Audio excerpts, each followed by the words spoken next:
Hello and welcome back to Deck Doctor. This week we are going to be covering Mono Blue, but we're not going to be looking at Dreamweaver Blue this time. Nightingale did a guest guide on playfair.com, so if you'd like to learn more about that deck, be sure to check it out. But this week it is going to be Blue Sevens, a deck that's died a little while back thanks to an Unbound Evolution nerf and a Triton's Banquet nerf, but has been revived thanks to blue players trying really hard to make this deck work. And as you can see, I have two lists on the screen. The left list is what I've been playing and what I've been tweaking on my own stream. On the right hand side, this is a deck that you'll find that is more common, and this is a deck I've made based on some of the information community members have given me. And just give a big shout out to those players, Senelian, Salugi and Noah, all very good blue players, all with very different ideas of blue as well. That's one thing you're going to have to come to realize with blue as a color, especially mono blue, is a lot of different players view deck building and decision making very differently. And that's one of the beauties of the color. Blue is a color that rewards decision making, be it in deck building or in the game itself. And as you get to learn, as you come to learn this deck, as you come to practice this deck, you'll see these rewards come into light, especially in game. Your decisions are going to be very important, and your tech choices are going to be very important when trying to combat specific decks in the metagame. So yeah, there's a lot to cover in this deck, Doctor, so it's going to be a lot longer than my other ones.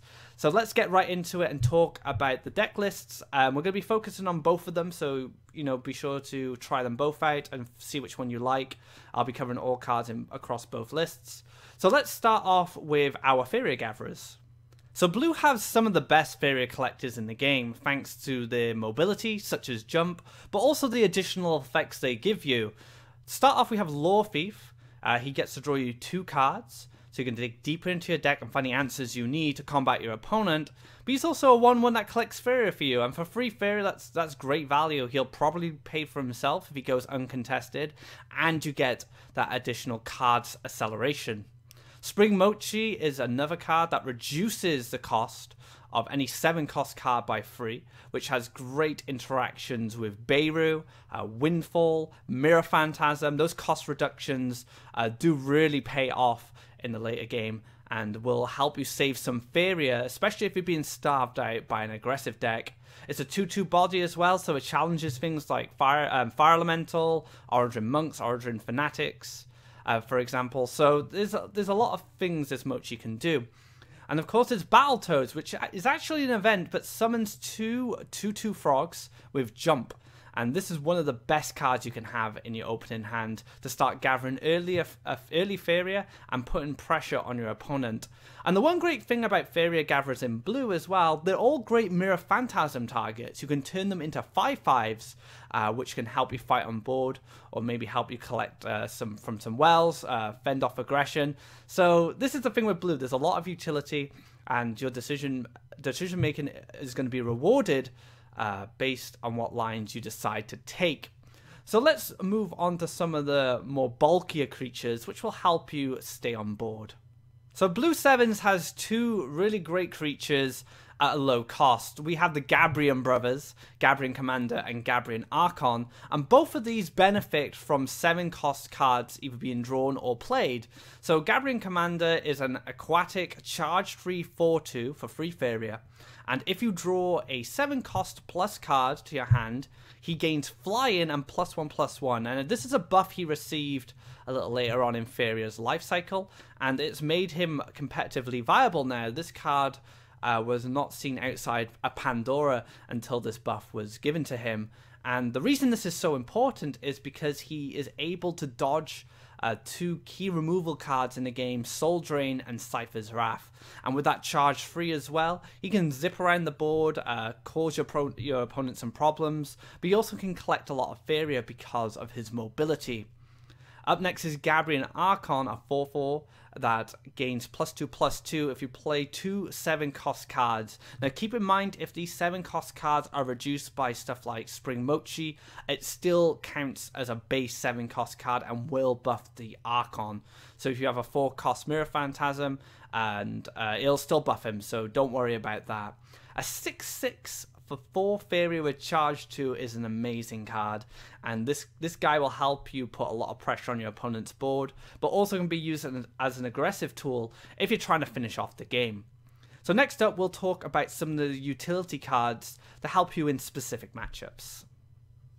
So Unbound Evolution may have met its bitter end, but its replacement is actually a really good utility card.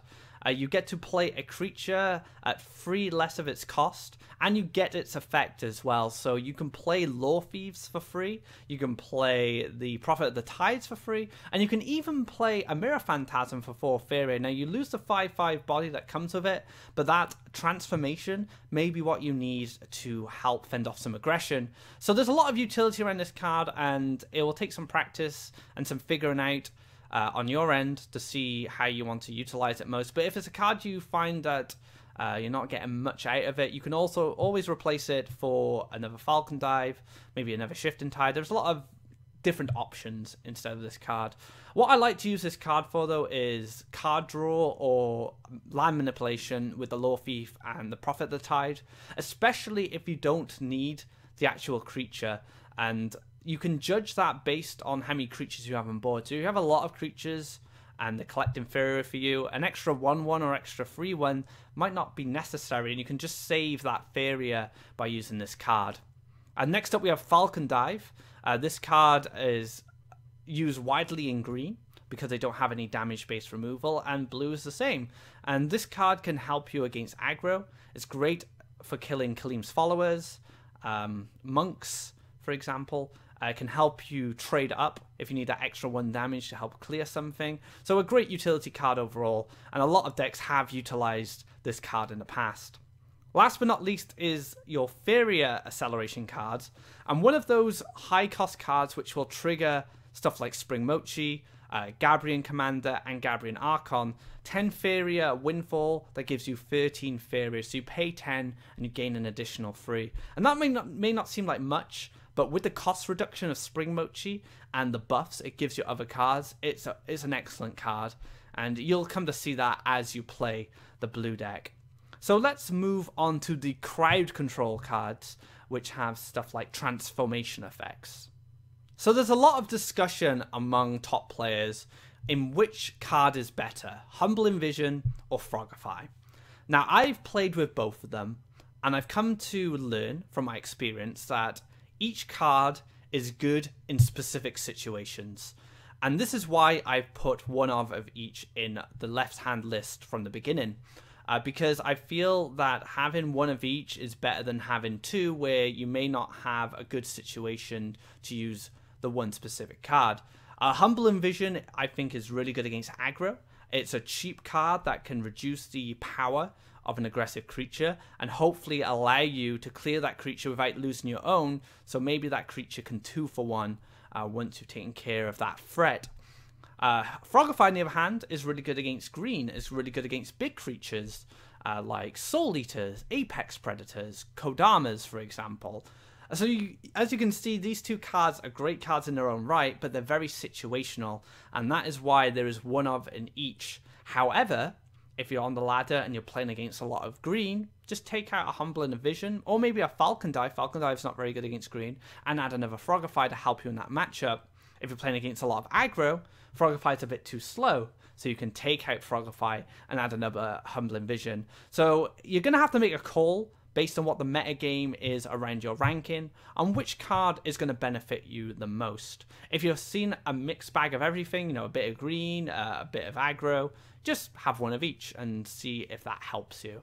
So yeah, it's going to take a bit of practice with the deck build inside of blue to find out what will suit your needs, but I'm sure you guys can do that.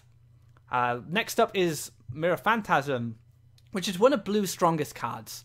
It's great at transforming other creatures into 5/5s. So I was talking about earlier how your collectors are great Mirror Phantasm targets. Turning a 1/1 or a 2/2 into a 5/5 is great tempo, especially against aggressive decks. But it is also doubled up as an effect like Frogify in transforming your opponent's big creatures into smaller ones, which you can manage easier. So big Firebringers, big Zealous Crusaders, for example, transforming them into 5/5s is going to be much easier for you to manage, especially since you get a 5/5 with the creature, which can challenge it directly. So last but not least, let's talk about the 2 legendaries in the deck. So this deck has 2 of the best legendaries in the game, Aurora and Beirut. Aurora is fantastic with all those little Faeria gatherers you have, and even with unbuffed Archons and Commanders, turn them into 6/6s will challenge a lot of the mid-game creatures that are going to be thrown at you. Only green is probably the only color that can really contest against an Aurora transformation, because a lot of the creatures have big stats, but other blue decks, yellow and red, Aurora can really shine against those decks and challenging those creatures. So you can use Battletoad's mobility as well with this card, and again with Mirror Phantasm, Battletoad can jump over, you can buff it and then it can clear, or it can jump over and you can transform it with Mirror Phantasm. Finding the right situation to use Aurora is usually to fight on board. You can use it as an aggressive line, but you want to keep it as a finisher in that regard. You're mostly going to be using this card to take care of your opponent's creatures. Up next is Beirut, again one of the best legendaries in the game, and those stat lines, 8/10, very powerful creature, very hard for red decks to deal with because they only have damage-based removal. Against yellow decks, you're gonna want to time this card more specifically around Last Nightmare. And against green, this guy can rumble with a lot of the green creatures. It kills Kodamas, Verdran Forces. A very powerful card. It's aquatic, so it can only move on lakes, so keep that in mind when you play it. Its production ability, so whenever you produce Faeria at the start of your turn, it transforms all lands around it into lakes. Now, this effect is incredibly powerful because you can turn your opponent's lands, be them aggressive lands or defensive lands, into lakes, and if they're not playing blue, they can only summon neutral creatures onto it. So a great example of a use with Beirut, say your opponent has an aggressive desert next to you. If you can get Beirut down and transform it into a lake, he's not going to be able to summon his followers or his monks to attack your orb with. Another great example as well is if your opponent's playing a free wish deck, you can position Beirut to transform their lands into lakes, so they have to carry on building more lands to try and get those free wishes out. Beirut's positioning will take a bit of practice and, fully utilizing his ability, but he can be absolutely devastating, and not only just because of his effect, but also because of his stat line as well. An 8/10 body is nothing to laugh at. So let's talk about the mulligans. So the mulligan section is going to be split into 2 parts like I did in a previous video. Cards you want to keep in your opening hand, and cards you can keep if you have either of these in your opening hand. Spring Mochi's a great opener. It's a cheap gatherer, and you're going to get its discount effect off quite early. So if you hit a Windfall early or a Mirror Phantasm, you can take advantage of that cost reduction. Gabrian Commander is a great Faeria gatherer because of his charge. You can put a lake in front of your orb as your starting land, build a lake to the side then, down the direction your opponent's going, and then have Gabrian Commander go off in the opposite direction where you don't need to build land because of his aquatic effect. Battletoads is probably the best card you can have in your opening hand. Setting up 2/2/2s with jump to collect Faeria Review is incredibly strong, and there are actually specific ways you can open the game up based on if you get Battletoads or not, and I'll be discussing that in the land placement section of this guide. So let's take a look at some of the utility cards you can keep if you do get some of these gatherers. So Lore Thief is a great card to keep with Mochi or the Commander. Now the reason is, once you play Mochi, so a sequencing thing you want to get used to is if you have a Commander down, you want to play Lore Thief to buff the Commander because you'll draw into your 7 costs. And if you want to play Lore Thief with Mochi, you want to play Mochi first so you get the cost reduction, and then you draw the cards, so you can maybe hit that Windfall for 7 Faeria. So if you have either of those cards in your opening hand, I'd recommend keeping Lore Thief to help support it. Aurora is a fantastic card just because you'll be able to transform your cheap Faeria Gatherer into a 6/6 threat. Especially good with Battletoads because you can use its jump ability and really cause havoc across the board. Mirror Phantasm, very much like Aurora in that regard. You can transform your cheap Faeria creature into a 5/5, and of course has the same utility with Battletoads. You gain its jump effect first, so if you're going to transform a Toad into a 5/5, be sure to position it first using its jump, because it will lose its jump once it's transformed into that 5/5. So let's move on to land placement. Alright, so I have a lot to cover with land placement in this video. And we're going to start off by talking about the O, as Noah calls it. And as you can see here with the arrows, this is the direction you want to be building your land. And the reason is it allows your Archons and your commanders from your orb spot to zip around the board easier. If you build lands in any other directions, it can make their mobility a little worse. As not so much commander once he gains flying, but Archon definitely benefits from this style of land placement. And if you take lakes near your wells, Archons are able to double collect once they've been played there, and the same with commander. So keep that in mind when you're placing your land throughout the course of the match. So your opener very much depends on what's in your opening hand. Now, I already said in the Mulligan phase that your primary card is Battletoads. That is the best card you can get in your opening hand. So I'm going to discuss land placement strategies based on having Battletoads, but also based on not having Battletoads, and based on having Explore and not having Explore. So there's a lot to cover. So let's start off with not having Explore and being the player to go first. So you want to be putting lakes on either side of your orb if you don't have Explore, and if you have Battletoads, or Mochi, or Lore Thief. So yeah, I know there's a lot to cover. So if you have Mochi or Battletoads, and a Lore Thief, ideally, this is the best opening land placement for going first. And the reason is you want to be able to play creatures on these spots, and then you want to develop neutrals on either side so they can start collecting in the early game. This works really well with Battletoads, and as you can see here, my little Battletoads showing up, and they can just jump across and collect, and then they can start contesting the top wells with their jump ability. Now, take into consideration as well, if you have Explore, you build your land differently again.